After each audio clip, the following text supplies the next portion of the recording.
विज्ञान वाले पहलू में आते हैं तत्वदर्शी, इसमें आते हैं तप, साधन, अनुष्ठान, जप, ध्यान। विज्ञान वाला भाग, विज्ञान वाला भाग है, इससे शक्ति पैदा होती है। गायत्री मंत्र का जप करने से, उपासना ध्यान करने से उसकी महात्मा बताई गए हैं कि ये लाभ होता है, अमुक लाभ होते हैं, अमुक कामनाएं पूरी होती हैं। तो ये देखा जाए ये कैसे पूरी होती है और कैसे पूरी नहीं होती, कब ये सफलता मिलती है और कब ये सफलता नहीं मिलती। किसी भी बीज को पैदा करने के लिए 3 चीज़ों की आवश्यकता होती है। भूमि उसके पास होनी चाहिए, भूमि के अलावा खाद और पानी का इंतजाम होना चाहिए। तो तीनों चीज़ें उसके पास न हुई तो मुश्किल है, तब तो भी पल्लवित होगा तो हल हो जाएगा। गायत्री मंत्र के बारे में भी यही 3 बातें हैं कि 3 चीज़ें गायत्री मंत्र के साथ मिला दी जाएँ या किसी भी आध्यात्मिक उपासना के साथ मिला दी जाए तो उसके ठीक परिणाम होने संभव है। अगर ये 3 चीज़ें नहीं मिलाई जाएंगी तो फिर यही कहना पड़ेगा इसमें सफलता की आवश्यकता है। हमारा लंबे समय का अनुभव है गायत्री उपासना के संबंध में, वो ये है कि मंत्र जप करने की विधियाँ और कर्मकांड तो वही हैं जो सामान्य पुस्तकों में लिखे हुए हैं, या बड़े से लेकर के छोटे लोगों ने किए हैं। किसी को फलित होने या किसी को न फलित होने का मूल कारण ये है उन 3 तत्वों का समावेश करना लोग भूल जाते हैं जो किसी भी उपासना का प्राण है। एक तथ्य ये जुड़ा हुआ है, अटूट श्रद्धा होनी चाहिए। श्रद्धा की एक अपने आप में शक्ति है। जैसे बहुत सारी शक्तियाँ हैं, बिजली की शक्ति है, भाप की शक्ति है, आग की शक्ति है, उसी तरीके से श्रद्धा की एक शक्ति है। पत्थर में से देवता पैदा हो जाता है, झाड़ी में से भूत पैदा हो जाता है, रस्सी में से सांप हो जाता है, पैदा हो जाता है, जाने क्या सीता पैदा हो जाता है, श्रद्धा के आधार पर। अगर हमारा किसी मंत्र के ऊपर, जब उपासना के ऊपर अटूट विश्वास है, प्रगाढ़ निष्ठा और श्रद्धा है, तो मेरा अब तक का अनुभव ये है कि चमत्कार मिलना चाहिए, उसके लाभ सामने आने चाहिए। जिन लोगों ने श्रद्धा के विहीन उपासना की है, श्रद्धा से रहित उपासना की है, केवल मात्र कर्मकांड संपन्न किए हैं, केवल मात्र जीव के नाम से जप किए हैं और उंगलियों की सहायता से मालाएं घुमाई हैं, लेकिन मन में श्रद्धा उत्पन्न न कर सके, विश्वास उत्पन्न न कर सके, ऐसे लोग खाली हाथ रह गए बहुत सारा जप करते हुए भी।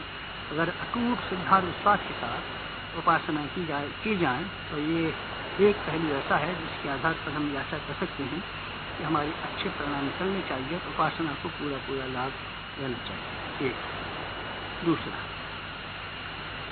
उपासना को सफल बनाने के लिए परिष्कृत व्यक्तित्व होना नितांत आवश्यक है। परिष्कृत व्यक्तित्व का मतलब ये है आदमी चरित्रवान हो, आदमी लोक सेवी हो, सदाचारी हो, संयमी हो, अपने व्यक्तिगत जीवन को श्रेष्ठ और समुन्नत बनाए रखने वाला हो। अब तक ऐसे ही लोगों को सफलता मिली।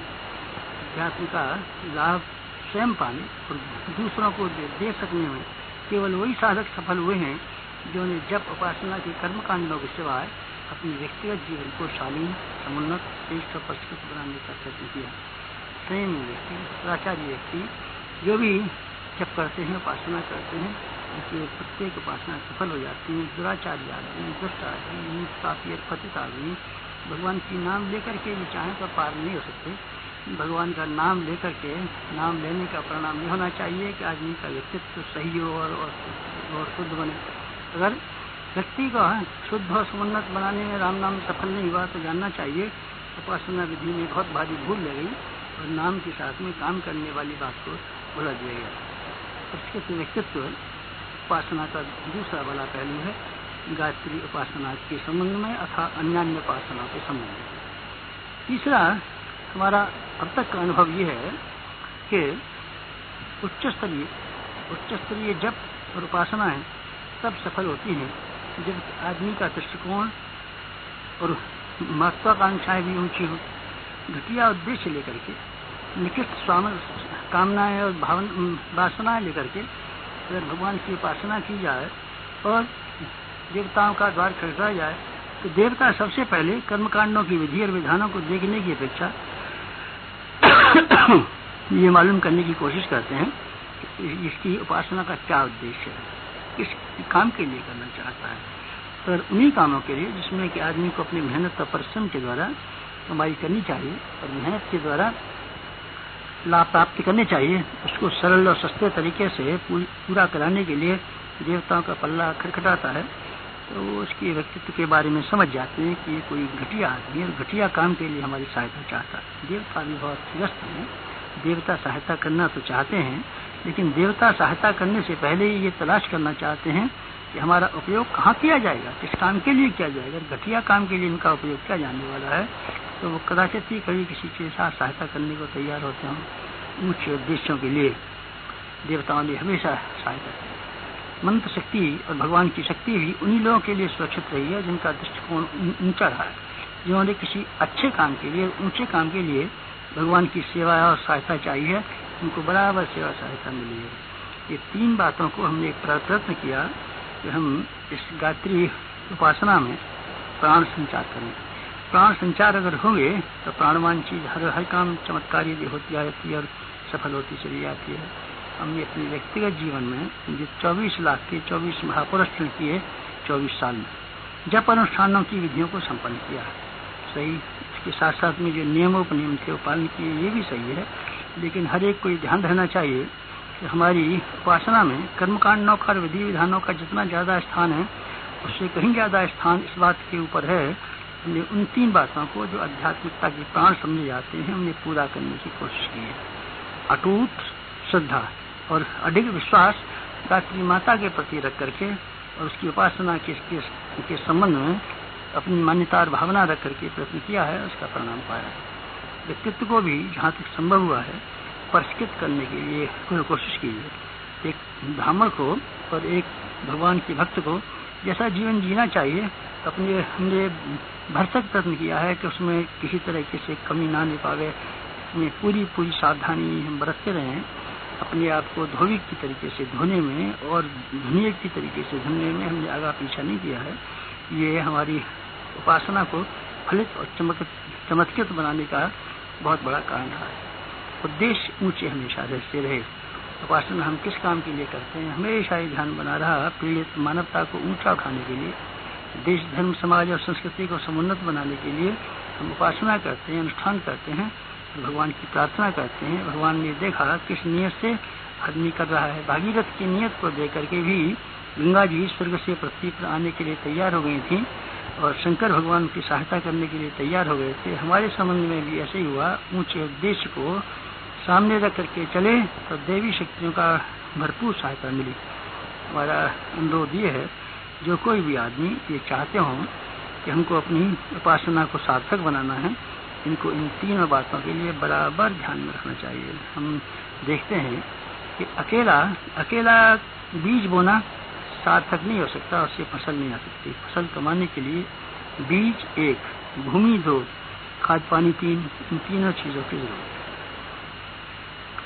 निशाना लगाने के लिए बंदूक 1, कारतूस 2, चलाने वाले का अभ्यास 3 होंगी तो बात बनेगी। मूर्ति बनाने के लिए पत्थर 1 और छेनी हथौड़ा 2 और मूर्ति बनाने की कलाकारिता 3। लेखन कार्य के लिए कागज, स्याही और शिक्षक, इन तीनों चीजों की जरूरत। मोटर चलाने के लिए मोटर की मशीन, तेल और ड्राइवर, तीनों की चीज जरूरत है। इसी तरीके से उपासना के चमत्कार अगर किन्हीं को देखने हो, उपासना की सार्थकता कोई परख करनी हो, इनको इन तीनों बातों पर ध्यान रखना पड़ेगा जो हमने अभी निवेदन किया।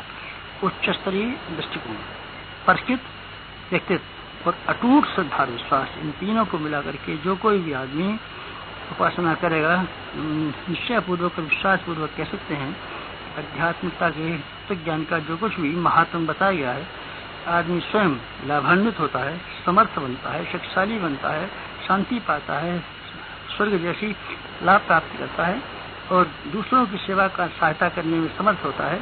गायत्री मंत्र के संबंध में हम यही प्रयोग और परीक्षण आजीवन करते रहे और पाया गायत्री मंत्र सही है, शक्तिवान है, सब कुछ उसके भीतर है, लेकिन है तभी जब किस बीज को, गायत्री मंत्र के बीज को तीनों चीजों से समन्वित किया जाए। उच्च स्तरीय दृष्टिकोण, अटूट श्रद्धा विश्वास, परिष्कृत व्यक्तित्व, ये अगर करेगा तो पूरी सफलता पाएगा। हमारे अब तक के अनुभव उपासना संबंधी और गायत्री उपासना संबंधी यही है ये पाया गायत्री के मंत्र के संबंध में जो तीनों बातें कही जाती हैं पूर्णतः सही। गायत्री को कामधेनु कहा जाता है, ये सही है। गायत्री को कल्पवृक्ष कहा जाता है, ये सही है। गायत्री को पारस कहा जाता है, इसको छू करके लोहा सोना बन जाता है, ये सही है। गायत्री को अमृत कहा जाता है, उसको पी करके अजर और अमर हो जाते हैं, ये भी सही है। ये सब कुछ सही उसी हालत में है कि गायत्री रूपी कामधेनु को चारा भी खिलाया जाए, पानी भी पिलाया जाए, उसकी रखवाली भी की जाए। चारा आप नहीं पिलाएं गाय को, कामधेनु को दूध पीना चाहें तो कैसे संभव होगा? पानी नहीं पिलाए चाहें तो कैसे संभव होगा? उसकी रखवाली न करें, ठंड ठंड का बचाव न करें तो कैसे संभव होगा? गाय दूध देती है, सही है, लेकिन साथ साथ में ये भी सही है इसको परिपुष्ट करने के लिए, दूध पाने के लिए इन तीन चीजों की जरूरत है, जो तो मैंने अभी आपको नहीं किया। ये विज्ञान पक्ष की बात हुई। अब ज्ञान पक्ष की बात, जो मेरा 70 वर्ष का अनुभव है, गायत्री के 3 पाद 3 चरण में 3 शिक्षाएं भरी पड़ी हैं, और ये 3 शिक्षाएं ऐसी हैं कि अगर मनुष्य अपने व्यक्तिगत जीवन में समाविष्ट कर सके तो धर्म और अध्यात्म का सारा रहस्य तत्व ज्ञान उसके जीवन में समाविष्ट होना संभव। 3 पक्ष त्रिपदा गायत्री, एक आस्तिकता, दूसरी आध्यात्मिकता, तीसरी धार्मिकता, ये तीनों को मिलाकर के त्रिवेणी संगम बन जाता है। ये क्या है तीनों? आस्तिकता, एक आस्तिकता का अर्थ है ईश्वर का विश्वास। ईश्वर का विश्वास कम लोगों को होता है, भजन पूजन तो कई आदमी कर लेते हैं, पर ईश्वर का विश्वास का अर्थ यह है कि सर्वत्र जो भगवान समाया हुआ है उसके संबंध में ये दृष्टि रखें, उसका न्याय पक्ष, उसका कर्म का फल देने वाला पक्ष इतना समर्थ है कि इससे कोई बीच उसका बचाव नहीं हो सकता। भगवान सर्वव्यापी है, सर्वत्र है, सबको देखता है। अगर ये विश्वास हमारे भीतर हो तो हमारे लिए पाप कर्म करना संभव नहीं। हम हर जगह देखेंगे भगवान को और समझेंगे इसकी न्याय, की निष्पक्षता हमेशा सुन रही है, उससे हम अपने आप को बचाव नहीं कर सकते। इसीलिए आस्तिक का, ईश्वर विश्वासी का पहला क्रियाकलाप ये होना चाहिए कि हमारा हमको कर्म फल मिलेगा, इसलिए हम भगवान से डरें। जो भगवान से डरता है उसको संसार में और किसी को से डरने की जरूरत नहीं होती है। आस्तिकता चरित्र निष्ठा और समाज निष्ठा का मूल। आदमी इतना धूर्त है कि वो सरकार को झुठला सकता है, कानूनों को झुठला सकता है, लेकिन अगर ईश्वर का विश्वास उसके अंतःकरण में जमा हुआ है तो वो बराबर ध्यान रखेगा। हाथी के ऊपर अंकुश जैसे लगा रहता है, आस्तिकता का अंकुश हर आदमी को ईमानदार बनने के लिए, अच्छा आदमी बनने के लिए प्रेरणा करता है, प्रकाश देता है। ईश्वर की उपासना करता है, जैसा ईश्वर महान है वैसे ही हम महान बनने के लिए कोशिश करें, हम अपने आप को भगवान में मिलाएं। ये विराट विश्व भगवान का रूप है और हम इसकी सेवा करें और इसकी सहायता करें, इस विश्वविद्यालय को समुन्नत बनाने की कोशिश करें, क्योंकि हर जगह भगवान समाया हुआ है, सर्वत्र भगवान विद्यमान है। ये भावना रखने से आत्मवत सर्वभूतेषु की भावना मन में पैदा होती है।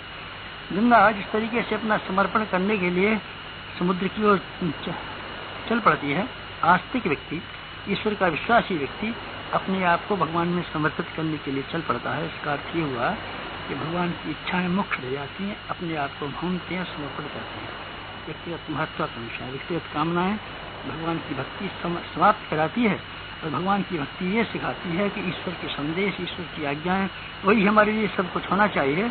हम अपनी इच्छा भगवान पर थोपने की अपेक्षा भगवान की इच्छा को अपने जीवन में धारण करें। आस्तिकता के विश्वास अगर हमारे भीतर जमे हुए हों तो बेल जिस तरीके से वृक्ष से लिपट कर इतनी ऊंची हो जाती है जितना बेल है, उसी प्रकार से हम भगवान की ऊंचाई के बराबर ऊंचे चल सकते हैं। इस तरीके से पतंग अपनी डोरी बच्चे के हाथ में देकर के आसमान पर उड़ती चली जाती है, जिस तरीके से कठपुतली के धागे बाजीगर के हाथ में बंधे रहने से कठपुतली अच्छे से अच्छे नाच तमाशा दिखाती है, उस तरीके से ईश्वर का विश्वास, ईश्वर की आस्था अगर हम स्वीकार करें, हृदयंगम करें और अपने जीवन की धाराएं और जीवन की दिशाएं भगवान के हाथ में सौंप दें, अर्थात भगवान के निर्देशों को ही अपनी आकांक्षा मान लें, तो हमारा उच्च स्तरीय जीवन बन सकता है और हम इस लोक में शांति और परलोक में सुगति प्राप्त करने के अधिकारी बन सकते हैं। आस्तिकता गायत्री मंत्र की शिक्षा का पहला वाला चरण। दूसरा वाला चरण आध्यात्मिकता। आध्यात्मिकता का अर्थ होता है आत्मावलंबन, अपने आप को जानना, आत्मबोध, आत्मा वारे ज्ञातव्य, अपने आप को हम जाने। अपने आप को हम न जानने से बाहर बाहर भटकते फिरते रहते हैं, कई अच्छी आकांक्षा को पूरा करने के लिए अपने दुखों का कारण बाहर तलाश करते फिरते रहते हैं, जानते नहीं कि हमारी मन स्थिति के कारण ही हमारी परिस्थितियां उत्पन्न होती हैं। अगर हम ये जान पाए तो फिर हम अपने आप को सुधारने के लिए कोशिश करें। हम ये देखें कि स्वर्ग और नरक हमारे ही भीतर है। हम अपने भीतर ही स्वर्ग दबाए हुए हैं, अपने भीतर नरक दबाए हुए हैं। हमारी मन स्थिति के आधार पर ही परिस्थितियां बनती हैं। कस्तूरी का हिरण चारों तरफ खुशबू तलाश करता था, लेकिन जब उसको ये पता चला कि नाभि में ही है तो उसने इधर उधर भटकना त्याग दिया और अपने भीतर ही ढूंढने लगा। फूल जब खिलता है तो भौरे आते हैं, तितलियां आती हैं। बादल बरसते तो हैं, लेकिन जितना जिसके पात्र में आंगन में पात्र होता है उतना ही पानी दे करके जाते हैं। चट्टानों के ऊपर बादल बरसते रहते हैं, लेकिन एक घास का तिनका भी पैदा नहीं। छात्रवृत्ति उन्हीं को मिलती है जो अच्छे नंबर से पास होते हैं। संसार में सौंदर्य तो बहुत है, पर हमारी आंख न हो तो सौंदर्य का क्या मतलब। संसार में संगीत गायन तो बहुत हैं, वो शब्द तो बहुत हैं, पर हमारे कान न हो तो उन शब्दों का क्या मतलब।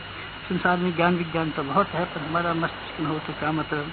ईश्वर उन्हीं की सहायता करता है, अपनी सहायता आप करते हैं। इसीलिए आध्यात्मिकता का संदेश ये है कि हर आदमी को अपने आप को देखना, समझना, सुधारने के लिए भरपूर प्रयत्न करना चाहिए। अपने आप को हम जितना सुधार लेते हैं उतनी परिस्थितियां हमारे अनुकूल बनती चली जाती हैं।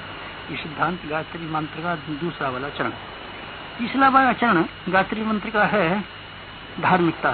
धार्मिकता का अर्थ होता है कर्तव्य परायणता, कर्तव्यों का पालन। कर्म और धर्म लगभग एक ही चीज है। मनुष्य में और पशु में अंतर इतना ही है कि पशु किसी मर्यादा से बंधा हुआ नहीं है।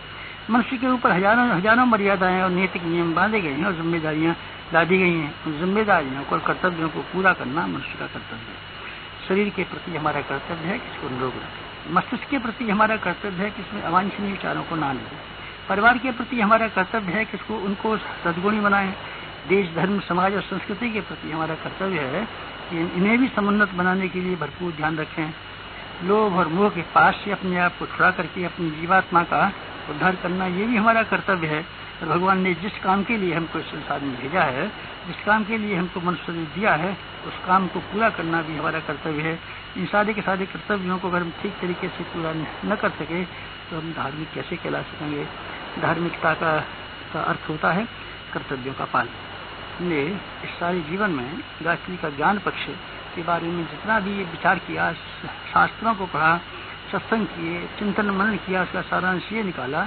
बहुत सारा विस्तार ज्ञान का है, बहुत सारा विस्तार धर्म और अध्यात्म का है, लेकिन इसके सार में तीन ही चीजें समाई हुई हैं। एक आस्तिकता अर्थात ईश्वर का विश्वास, आध्यात्मिकता अर्थात स्व अवलंबन, आत्मबोध और अपने आप को परिष्कृत करना, अपनी जिम्मेदारियों को स्वीकार करना। और तीसरा हमने पाया धार्मिकता अर्थात कर्तव्यपरायणता।